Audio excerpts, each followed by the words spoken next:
We are back here now on the show to dive into the last segment that I wanted to touch on here for the last few minutes of this show.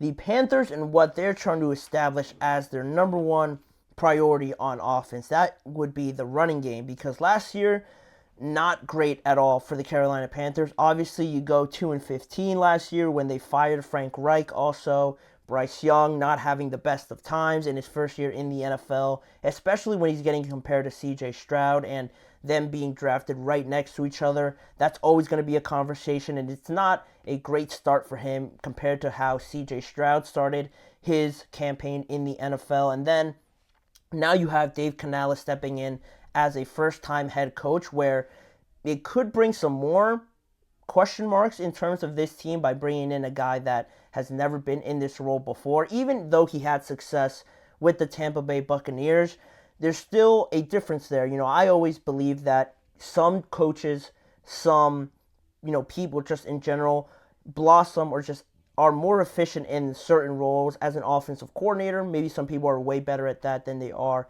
head coaches. It just doesn't always translate into the next progression. Sometimes people just reach a level that they're comfortable at, and that's just it. We're going to have to see how it is for Dave Canales, but this is a great opportunity for him nonetheless to get his name out there a lot more in a situation where there's not a lot of expectations, but at the same time, there almost is, because you want to get the most out of Bryce Young because of how much they've invested in him.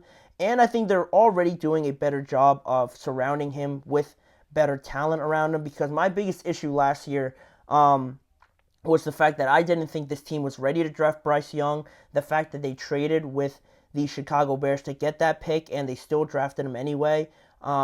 They weren't ready at all. I didn't like the receivers that they had. Their offensive line was still spotty. The defense didn't really complement the offense in a way where they could have bailed them out a lot of times. And the running game, again, wasn't something to be so dominant that Bryce Young could really just rely on that as well. This entire whole situation just seemed like it was a year in advance to drafting Bryce Young. But now I already like a little bit more what they're doing with this team, bringing in guys like Deontay Johnson, Damian Lewis, on the offensive line, Robert Hunt as well on the offensive line, and Xavier Legette out of the University of South Carolina. So some good names there, important names, because you get two interior offensive linemen, you get two skilled players out there on the outside in Deontay and Legette, and Dave Canales. Now, while all of that almost screams to have Bryce Young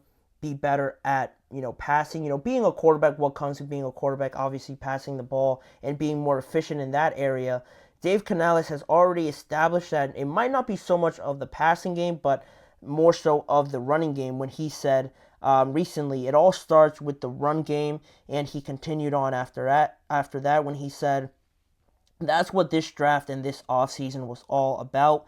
I feel confident that we'll be able to have a successful run game, which for me opens up everything else. It helps third down, it helps move the ball, and give you more opportunities.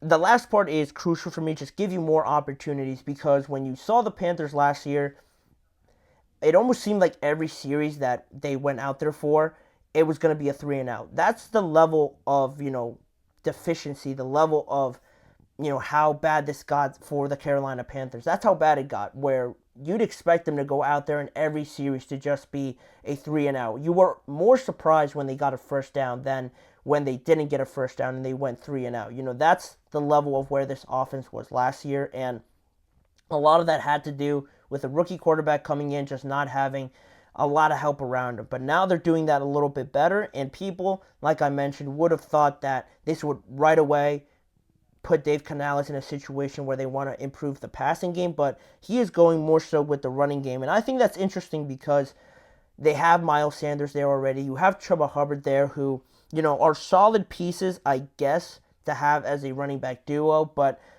not too many people were convinced when they drafted Jonathan Brooks, who was tagged as the best running back in this class, coming off of a very serious knee injury.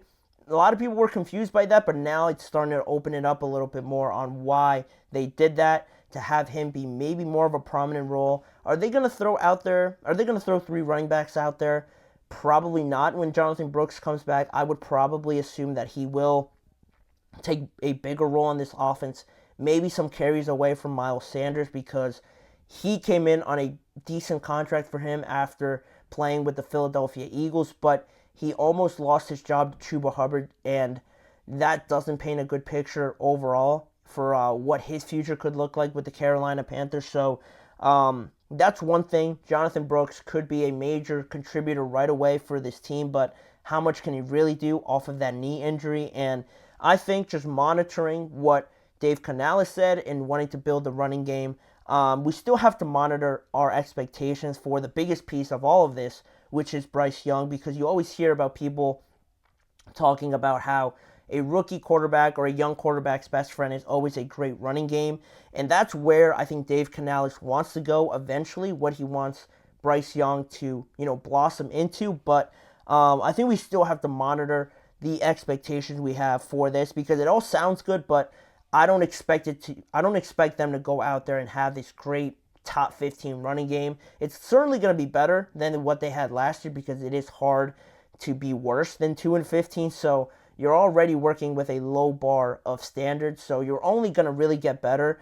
I don't see how you get worse. So that, on top of monitoring our expectations for Bryce Young, because the last thing you want this to be is another failed situation where Dave Canales comes in there, he absolutely bombs as a head coach, and now you're trying to look again for another head coach who will maybe not have the running game as their first priority, and now you throw Bryce Young into a very bad situation where he had Frank Reich, now he had Dave Canales. If this doesn't go well, you move on from him and bring on somebody else.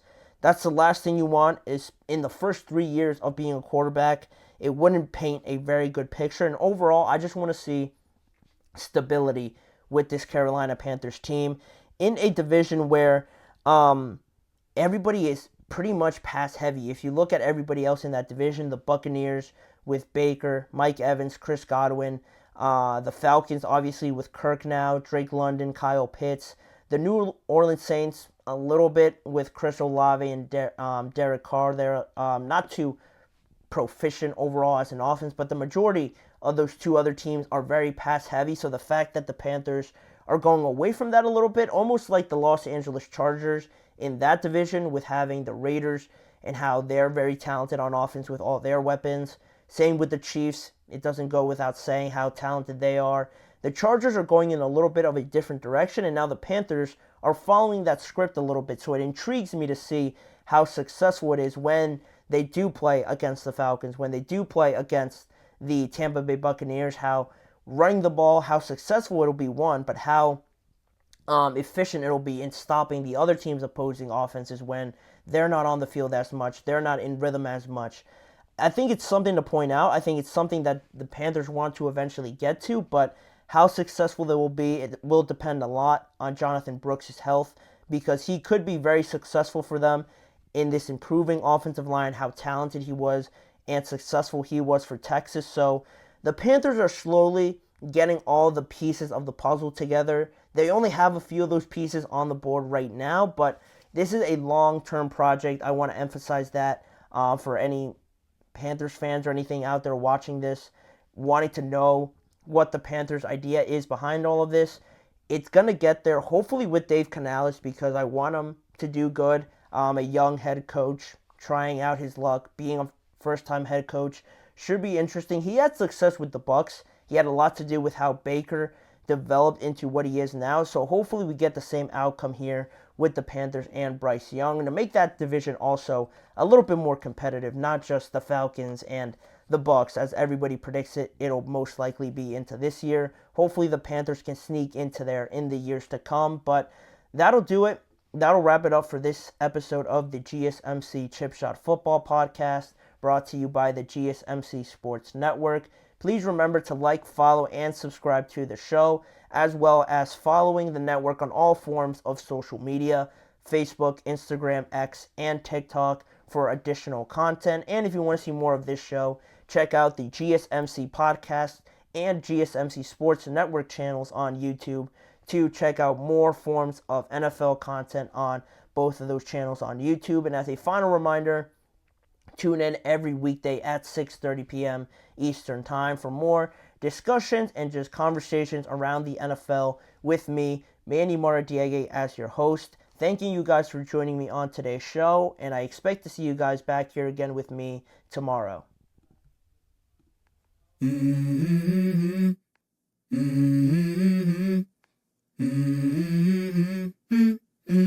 Let's go.